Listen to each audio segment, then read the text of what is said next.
10장 35절을 다시 다 같이 읽읍시다. 시작.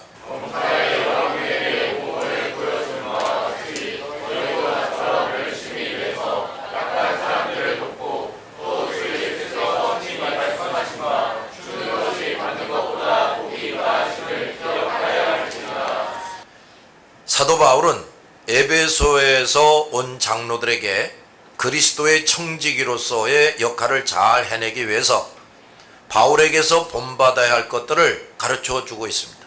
34절에서 너희 자신도 알듯이 그랬고, 35절에서 범사에 내가 너희에게 본을 보여주었으니 너희도 이 모든 것을 기억해야 한다 했습니다.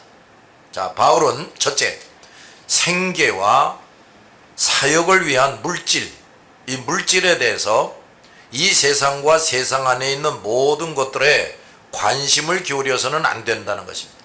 치심해서는 안 된다는 거예요. 두 번째, 자신과 또 동역하는 사람들에게 필요한 것들을 마련하기 위해서, 그러니까 내가 필요한 것만이 아니라 옆에 있는 다른 동역자들에게도 필요한 것들을 마련하기 위해서 직접 노동을 했다는 겁니다. 세 번째, 약한 사람들, 이 약한 사람들은 뭐 병든 사람들을 말하는 게 아니라 영적으로 약한 사람들이죠. 이런 사람들을 돕기 위해서 직접 일을 했다. 네 번째, 이 모든 일을 모든 그리스도인들, 특히 그리스도의 일꾼들에게 본을 보이기 위해서 했다는 겁니다. 바울이 앞에서 말한 것들은 첫째, 예수께서 가르쳐 주시고 본을 보여주신 것을 그대로 한 겁니다.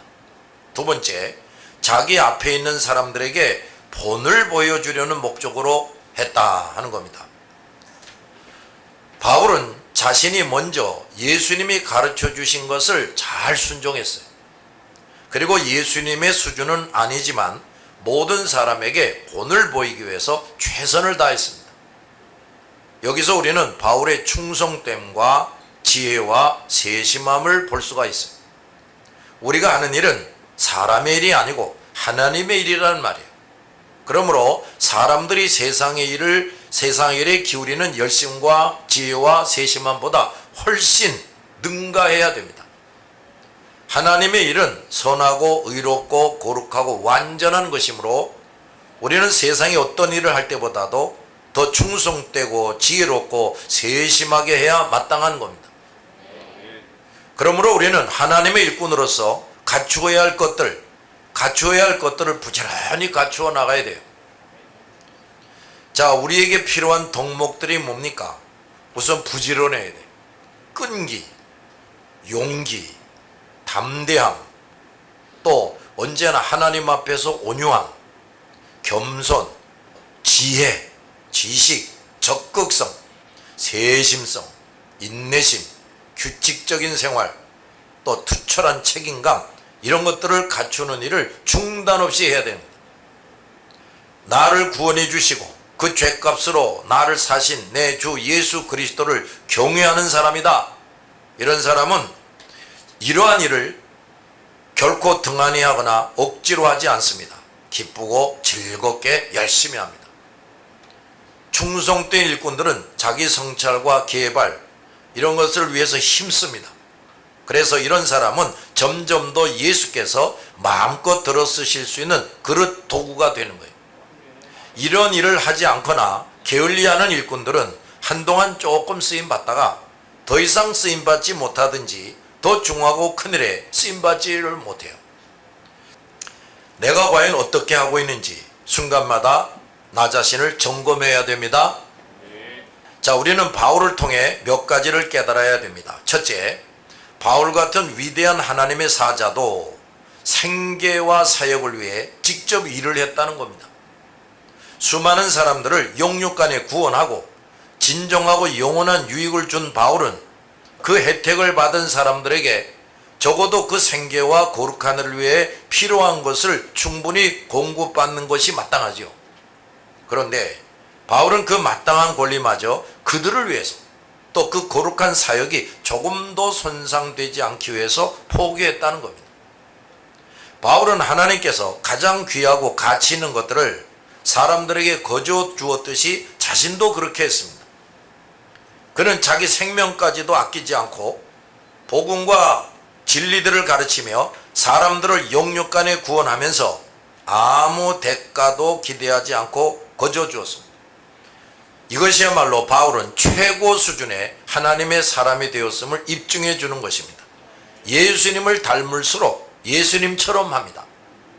진정 자기를 부인하고 자기 십자가를 지고 주님을 잘 따르는 사람일수록 주님을 닮게 되고 아주 자연스럽게 예수님처럼 할 수가 있게 되는 거예요.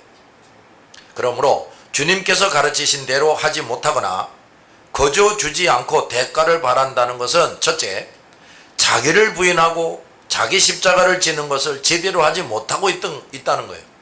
두 번째, 주님의 뒤를 제대로 따라가지 않고 있다는 겁니다. 세 번째, 주님을 닮아가지 못하고 있다는 것을 의미해요. 이런 상황이라면 그는 구원을 받은 사람이라고 생각하기도 어렵어요. 그러므로 우리 그리스도인들은 필연적으로 주님을 닮아가는 사람이 되어야 합니다. 그것은 주님을 충실히 따라가면서 되는 것인데 그것은 또 자기를 부인하고 자기 십자가를 지는 일을 충실히 해야만 가능하다 그 말이에요. 두 번째, 바울과 같은 위대한 하나님의 사자도 이 땅에 있는 동안 때때로 생활 필수품이 없어서 어려움을 겪고 사역에 필요한 재정이 모자라기도 했다는 겁니다. 바울은 사람으로서 하나님께 받을 수 있는 모든 은사를 다 받은 사람이에요. 누구보다도 말씀과 믿음과 성령이 충만했고 항상 성령의 지시와 인도를 받아서 정확하게 하나님의 일을 했어요. 그는 미래를 미리 알고 예언했고 죽은 자도 살렸고 온갖 병자들을 치료했습니다. 그러한 바울이 육체적으로 먹을 돈이 없는 때가 있었고 거룩한 일을 하기 위한 노잣돈이 모자랄 때가 있었다는 겁니다. 신령한 복과 은혜를 다 주신 예수께서 그보다 훨씬 저급한 것들, 뭐 생계를 위해서 필요한 거, 의복을 위해서 필요한 거, 왜 이런 것들은 항상 넘치게 해주시지 않았을까? 궁금하지 않습니까? 이것은 예수께서 그것을 주실 수 없어서가 아니에요. 또 그것을 충분하게 주시는 것을 아까워하는 인색한 것도 아닙니다. 바울은 예수께서 항상 큰 재물을 주셨어도 그것을 낭비하거나 감추거나 쌓아놓을 사람이 아니었습니다. 그는 생계를 위해 최소한의 경비만 쓰고 나머지는 전도를 위해 숙식비나 교통비로 썼고 또한 어려운 사람들 돕는 일에 썼습니다. 주님은 바울이 힘써서 벌어가며 복음을 전파하게 하시고 어려운 사람들을 돕게 하셔서 그 헌신과 선행이 예수님 앞에서 가장 큰 정성을 담는 것이 되게 하셨던 겁니다. 다른 누가 돈을 줘서 그것으로 어려운 사람들을 돕고 전도하는 경비를 쓸 수가 있지요? 그것도 결코 잘못하는 것은 아닙니다. 그러나 내가 직접 땀 흘려가며 직접 그 일들을 한다면 그것은 더 가치 있고 정성을 다한 것이 됩니다. 그래서 그 고생스러운 자기가 일해서 벌어가지고 하나님의 일을 한다 뭐 이런 고생스러운 정신과 방법을 제자들과 성도들에게도 자기가 본을 보이면서 당당하게 가르쳤어요. 제자들도 이것을 잘 배웠기에 어떻게 보면 미련한 것 같아 보이지만 선생이 하는 대로 잘 따랐습니다. 성경에 자세한 기록은 없는데 아마도 필요에 따라서 바울과 제자들이 그 노동으로 큰 재물을 벌었을 때도 있었을 겁니다. 바울의 기도를 기쁘게 들으시는 주께서 바울이 노동을 위해서 기도할 때 외면할 리가 없지요. 그리고 바울의 근면성과 천재성이 천막을 만들어 파는 사업이 얼마든지 성공을 거두기에 충분했단 말이에요. 그러므로 우리 그리스도인들은 바울처럼 우선 주님께서 인정하시고 함께 하시는 사람이 되어야 돼요. 이게 먼저 돼야 돼. 바울만큼 먼저 주의 나라와 의를 구하는 사람이 없지요. 따라서 예수님은 바울 일행이 필요로 하는 생계비, 전도비, 구제비를 책임져 주신 겁니다. 여기서 우리가 깨달을 것이 있어요. 예수님은 우리가 재물을 충분히 쌓아놓고 일하게 하시지는 않는다는 겁니다. 만약 큰 재물을 쌓아놓고 일한다면 그것을 관리하느라고 신경 써야 되고, 그것에 의지하는 시험에 빠질 수가 있어요. 낭비할 수도 있고, 애써서 주님을 의지하여 간절히 기도하지 않고 일할 수도 있어요. 또 앞에서 말한 것처럼 우선 우리의 사역과 선행이 가장 가치 있고 고귀한 것이 될 수 없게 한다고 말이에요. 사람은 특히 물질 앞에서 약해지고 잘못되기가 쉬워요. 우리를 잘 아시는 주님께서 물질에 있어서는 가장 적절하게 조치하시는 겁니다. 그러므로 물질이 바닥나고 부족하다고 불안해하거나 두려워하거나 사람들에게 비굴한 모습을 보여서는 안 돼요. 세 번째, 바울은 꼭 필요한 것만을 마련하기 위해서 노동을 했다는 거예요. 무슨 말이냐? 바울은 얼마든지 큰 재물을 모을 수 있는 지식도 있는 사람이고 탁월한 능력이 있는 사람이에요. 그러나 그는 세상에 속한 사람들처럼 결코 재물을 쌓아놓기 위해서, 부자가 되기 위해서 노동한 게 아니라고 말이죠. 바울은 이 점에서 우리 모든 그리스도인들에게 본을 잘 보여줬습니다. 우리 그리스도인들은 잘 들으세요. 부자가 되려고 노동을 해서는 안 된다 이거야. 영육간에 꼭 필요한 만큼만 얻을 목적으로 노동을 하는 겁니다. 이런 말은 경제 논리와는 거리가 먼 얘기지요. 얼른 생각해 보면 기왕이면 하나님의 일을 위해서도 물질을 풍부하게 마련해 놓는 것이 지혜롭지 않겠냐 생각할 수가 있죠. 그러나 더 잘 생각해 보면 그 생각 자체가 그만큼 전적으로 주님을 믿고 맡기지 못하고 있다는 말이 돼요.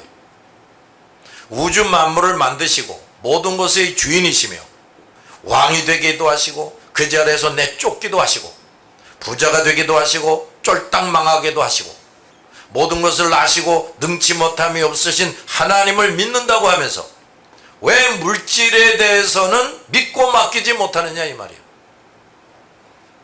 이런 걸 생각해 봅시다. 지금 한국은 불과 몇십 년 전과 모든 것이 크게 달라지고 성장했어요. 그런데 대도시의 한가운데 필요한 예배당을 짓는데 조선시대의 건물처럼 흙으로 만들어 짓게 하시지는 않는단 말이에요. 또 오늘날의 전도자에게 집신 싣고 갓 쓰고 괴나리 보찜지고 전도하게 하지는 않으신단 말이에요. 우리 하나님은 상황과 때에 따라서 합당하게 필요를 공급해 주십니다.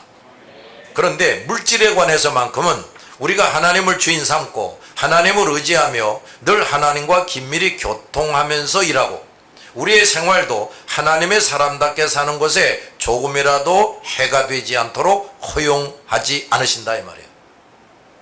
그렇다고 오늘날 모든 그리스도인들과 일꾼들은 단벌 신사로 살아야 하고 누추하고 가난한 집에서 살게 하시지도 않습니다. 우리 주님은 각 사람과 상황에 따라서 하나님의 가장 정확한 판단과 지혜로서 가장 적당하게 해주십니다. 만일 조상대대로 주님께 충성한 집안의 사람이라면 하나님의 판단과 뜻에 따라 경제적으로도 자손들이 풍성한 복을 누리게 해주십니다. 또 물질을 많이 주어도 교만하지 않고 그 물질을 합당하게 사용하고 하나님께서 인정하시는 사람이고 큰 물질을 주실 필요가 있다고 판단하시면 얼마든지 큰 물질도 주십니다. 그런데 물질의 여유가 있으면 시험에 빠지고 하나님의 영광을 가릴 사람이라고 여겨지시면 그가 성숙해질 때까지 풍성한 재물을 주시는 것을 미루는 겁니다.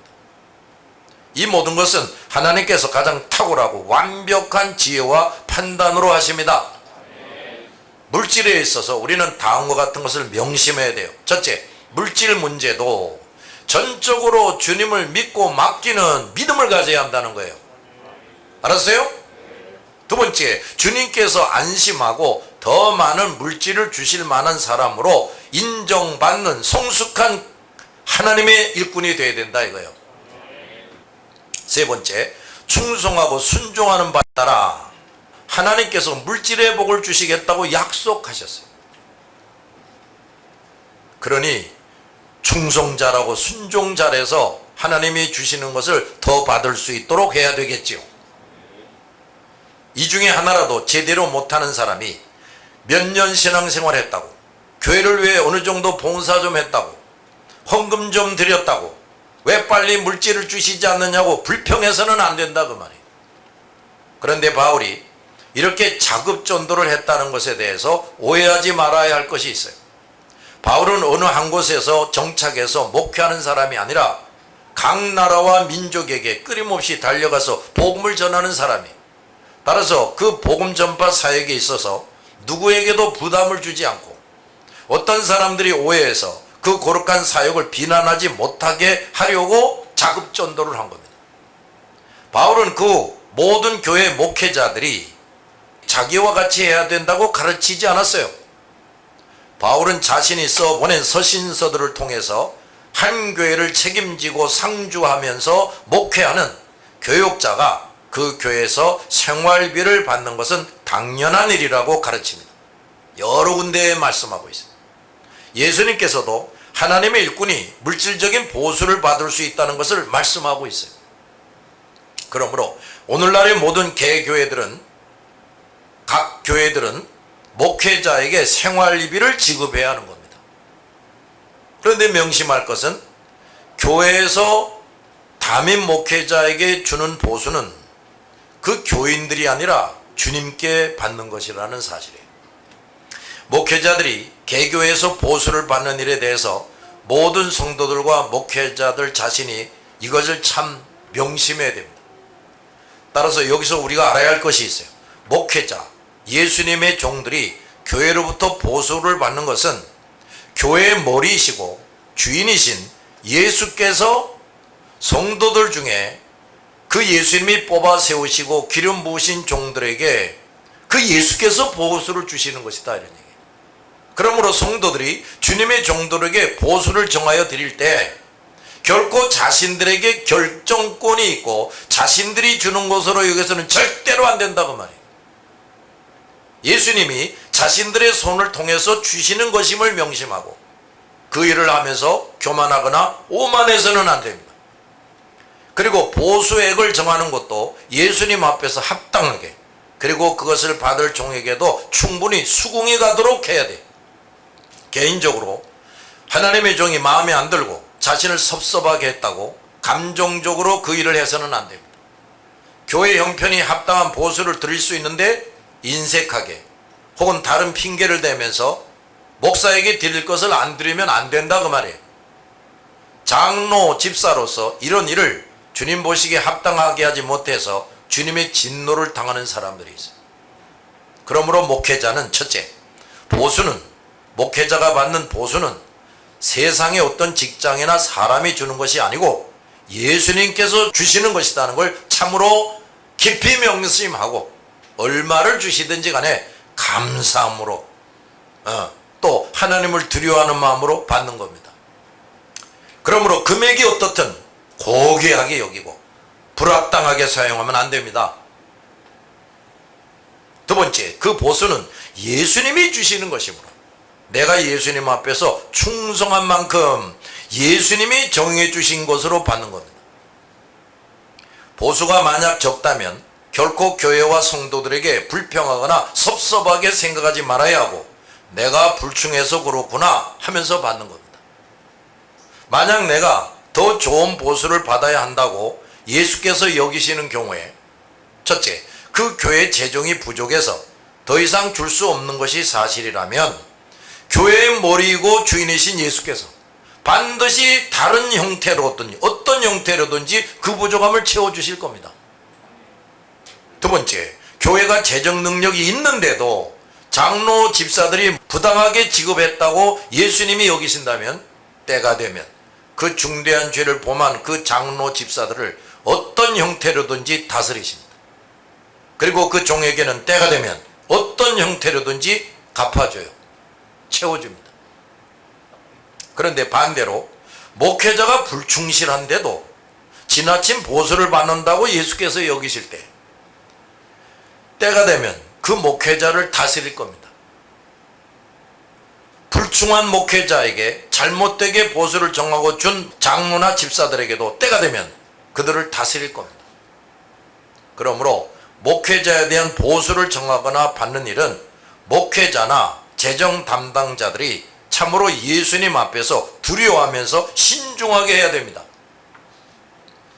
그리고 목회자가 예수께서 보시기에 불충해서 적은 보수를 받는다면 그 목회자는 신속하게 회개하고 고침을 받아야 돼요.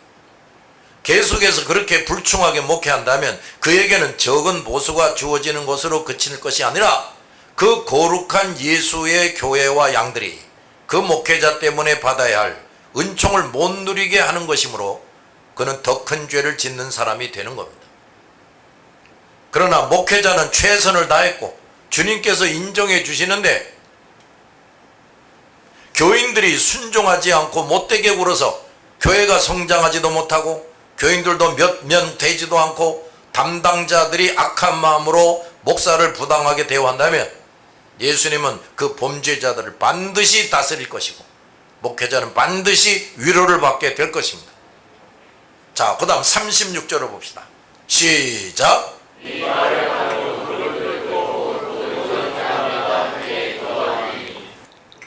자, 이 장면에서 우리에게 알게 하시는 것이 있습니다. 첫째, 바울과 장로들은 기도하고 헤어졌다는 겁니다. 이 기도는 그야말로 고별 기도지요. 이들의 고별 기도에 대한 성경 기록은 다음의 사실들을 알게 해줘요. 첫째, 그 기도는 합심 기도였다는 거예요. 그 모든 사람들과 함께 기도했다 그랬어요. 이렇게 합심으로 기도한 것은 바울과 그들은 자신과 서로를 위해 같은 간구를 하기 위한 것이었어요. 합심 기도는 개인 기도를 일깨울 뿐만 아니라 개인 기도를 넘어서 모두의 공동의 제목을 가지고 기도하게 해주지요. 합심 기도에 참여하는 사람은 더욱 폭넓은 기도와 깊은 기도를 하게 됩니다. 더욱이 합심 기도는 여러 성도들의 믿음과 정성이 한데 모아져서 드리는 것이에요. 그러므로 예수님이 참으로 기뻐하시는 기도입니다. 합심 기도야말로 성도들이 예수님을 중심으로 한 몸이 되었음을 분명히 드러내는 거예요. 성도들의 합심 기도는 결코 헛되지 않고 주님께서 함께 해주십니다. 기도를 잘 배우고자 하는 성도는 성도들의 합심 기도에 참여했을 때 큰 배움과 유익을 얻을 수가 있어요. 나보다 신앙과 행위가 앞서가는 하나님의 종들과 함께 기도할 때 무슨 기도를 어떻게 하는지를 잘 배울 수가 있어요. 그러므로 기도를 힘쓰는 사람, 기도를 배우려고 하는 사람은 합심 기도를 소중하게 여기고 동참하기 바랍니다. 따라서 예수님은 바울과 제자들의 합심 기도를 기쁘게 들어주신 겁니다. 두 번째, 그 기도는 간절한 기도였습니다. 무릎을 꿇고 기도했다 그랬어요. 이것은 예수님에 대한 전적인 신뢰, 즉 전적으로 주님을 믿고 의지한다는 행동적인 표현이라고 말해요. 또 모든 간절함의 표현이 되고 예수님 앞에서 겸손을 드러내는 것이기도 해요. 그래서 바울도 종종 이렇게 무릎을 꿇고 기도했어요. 에베소서 4장 3절에서 바울은 내가 아버지 앞에서 무릎을 꿇고 비노니 그랬습니다. 예수님도 하나님 아버지께 무릎을 꿇고 기도하셨어요. 많은 은사를 받았고 말씀과 믿음과 성령 충만했고 이적과 기적을 많이 나타냈던 사람 바울은 누구보다도 무릎을 꿇고 간절히 기도하기를 자주 했어요. 그만큼 바울은 예수께 대한 믿음, 의지, 그리고 간절함과 겸손을 누구보다도 앞서 실천했음을 보여줍니다. 그런 바울이었기에 최고의 사도가 되고 최고의 전도자가 될 수 있었던 겁니다. 바울의 제자들도 이 바울을 잘 배우고 실천했어요. 벵겔이라는 사람은 말하기를 성경은 눈물을 귀히 여기고 있다. 눈물이 점점 없어지는 것은 이 초대교회 이후의 성도들이 부패한 증거이다. 전 세대에는 남녀 심지어 영웅들도 종종 눈물을 흘렸다. 지금은 눈물을 흘리는 것이 여자들과 아이들에게만 남아있다 그랬어요. 우리 모든 성도들은 성경을 읽고 묵상하면서 감격에 북받쳐서 눈물을 흘릴 줄 알아야 돼. 그리고 찬송을 부르고 감사 기도를 하고 예배를 드릴 때마다 진심 어린 눈물이 흘러나와야 돼. 더욱이 회개할 때야말로 눈물로써 할 줄 알아야 됩니다. 눈물이 없는 것은 그만큼 주님과 말씀과 말씀과 은혜와 사랑, 긍휼, 자비하심에 대한 간절함과 감격이 매우 부족하다는 걸 드러내는 거죠. 그리고 그 영혼이 어둡고 잠자고 병들고 무감각해져가고 있다는 것을 드러내는 겁니다. 그 영혼이 점점 밝아지고 깨어지고 건강해지고 성령의 모든 깨우치심을 민감하게 감지할 수 있는 사람은 이전보다 더 예수님과 말씀과 은혜와 사랑, 긍휼하심, 자비하심이 절실하게 보여요. 눈으로. 그리고 뜨겁게 와닿아요. 그래서 감동이 일어나게 되는 겁니다. 따라서 하나님의 말씀을 대할수록, 찬송을 부를수록, 예배를 드릴수록 더 뜨거운 눈물이 나오게 되는 거예요. 마음이 약해져서 심성이 너무 소심해서 눈물을 흘리는 게 아니라 그 말이지. 내가 지금 이런 삶을 사는 사람인가 돌아보시기 바랍니다. 이것에서 내가 점점 멀어지고 있다면 내 영혼은 점점 어둡고 잠들고 병들고 무감각해져가는 사람이. 왜 그렇게 되었는지 그 원인을 찾아내서 버릴 것은 버리고 떠날 것은 떠나고 고쳐야 할 것은 고쳐야 됩니다. 정상적인 신앙생활을 하고 있는 사람은 점점 더 그 영혼이 밝아지고 깨어나고 건강해져요. 그래서 성령의 깨우치심을 민감하게 감지합니다. 그러므로 이런 성도만이 항상 기뻐하고 범사에 감사하며 살 수가 있고 언제나 의욕과 소망과 사명감이 넘치고 사랑 실천도 제대로 할 수가 있어요. 주께서 보시기에 합당한 사람, 주께서 기뻐하시고 인정하는 사람이 되는 겁니다. 이런 사람이 말씀과 믿음과 성령 충만함도 받을 수 있고 주의 손이 함께하는 사람이 될 수가 있고 항상 성령의 지시와 인도를 받아 하나님의 일을 정확하게 할 수 있는 사람이 되는 거예요. 우리 성도들은 바울과 이 제자들처럼 간절히 기도할 줄 알아야 됩니다. 세 번째, 그 기도는 그동안 배우고 알게 된 모든 것을 예수님께 아뢰고 도와주실 것을 구하는 기도였어요. 이 기도는 바울이 마지막 설교를 마친 직후에 한 기도입니다. 모든 가르침을 준 바울은 그것을 듣고 배운 그 제자 장로들을 예수님께 맡기면서 그들이 그 모든 것을 잘할 수 있도록 간절히 기도한 것입니다. 또 그 제자들도 그 고마운 선생을 예수님께 맡기면서 자신들이 배우고 알게 된 모든 것을 잊지 않고 끝까지 잘 감당할 수 있기 위해서 간절히 기도한 거예요. 바울은 예수님의 본을 따른 겁니다. 그리스도께서 제자들과 육신적으로 해질 때 제자들에게 마지막 설교를 하신 후에 모두 함께 기도하셨어요. 요한복음 17장을 보면 오늘날 우리도 예배, 기도회, 성경 공부반이나 목장 모임에서 흩어질 때 지금까지 배운 것을 잊지 말고 잘 감당하기 위해서 다 같이 합심하여 기도하자. 또 주께서 서로와 함께 해주시도록 기도하는 겁니다. 마귀의 유혹과 시험에 빠지지 않도록 악한 이리들의 먹이가 되지 않도록 끝까지 견디고 이기고 남는 자가 되도록 말씀 믿음 성령의 충만함과 신령한 은사들을 주시도록 또 양들이 잘 배우고 지키고 성장되도록 간절히 기도해야 돼요. 무슨 모임을 하고서 마칠 때 그저 한두 사람이 간단하게 몇 마디 기도하고 마치는 식으로 해서는 절대로 안 된다고 말이에요. 기도합시다.